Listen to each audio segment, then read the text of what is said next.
Bonjour à tous et bienvenue sur boursicoté.com pour cette nouvelle analyse technique Forex, matières premières et crypto-monnaies, avec une paire de devises euro-dollar qui continue ici à baisser. Certes, on reste dans les mêmes zones de cotation que la veille, mais plutôt dans la partie inférieure. Donc on se rapproche ici dans la trajectoire de la zone de support des 1.0240 qui avait provoqué un rebond ici lors de cette séance du 2 janvier.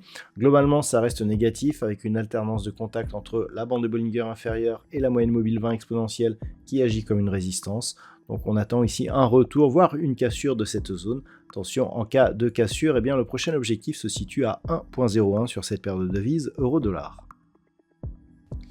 Sur la paire de devises livre sterling contre dollar américain, on confirme la baisse, puisque les cours ici sont venus casser la zone des 1.2390 pour venir atteindre ici la prochaine zone de support qui se situe à 1.2280.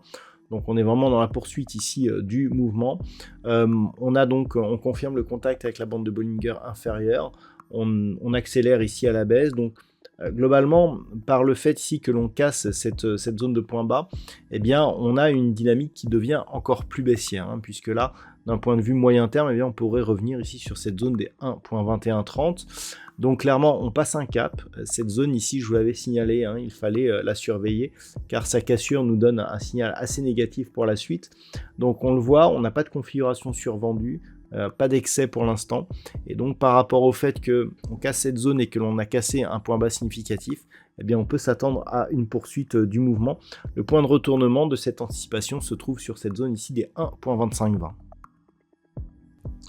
Sur l'or, on reste sur une volatilité relativement faible, toujours ici dans une zone d'évolution entre 2600 et 2720 $ l'once. On remonte un petit peu, on casse un point haut intermédiaire ici à 2660 $ l'once. Globalement, ce n'est qu'au-delà de cette zone ici, 2720, que l'on pourra avoir des signaux positifs. On le voit, les bandes de Bollinger sont assez resserrées, aucune volatilité actuellement. On est légèrement au-dessus de la moyenne mobile 20 exponentielle.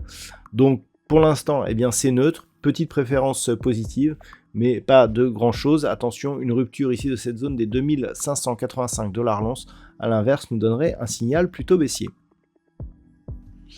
Au niveau du WTI, on avait une dynamique haussière ici qui tentait de percer ici la zone des 74 $ le baril.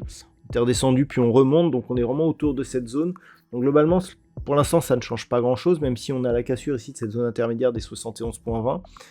Il faudrait vraiment casser ici cette zone des 77,50 pour avoir un signal à portée moyen terme. Donc pour l'instant, effectivement, on est sur une petite dynamique, mais qui n'est que court terme. On pourrait consolider ici jusqu'à 71.20 sans remettre en cause cette dynamique. Donc pour l'instant, c'est haussier selon cet horizon de temps, mais encore trop bas pour vraiment impulser un vrai mouvement de fond. Donc haussier sur le court terme, mais en attente de confirmation sur une vue un peu plus moyen terme.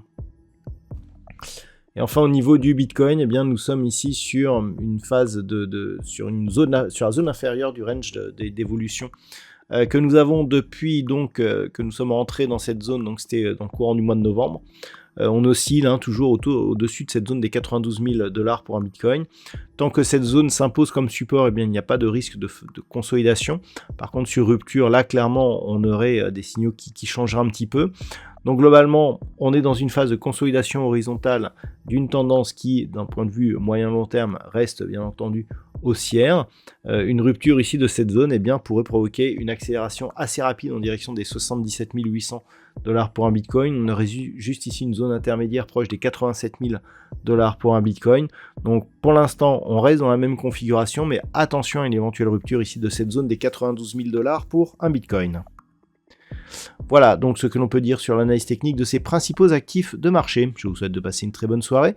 On se retrouve dès demain pour d'autres analyses techniques, toujours sur le site boursicoté.com.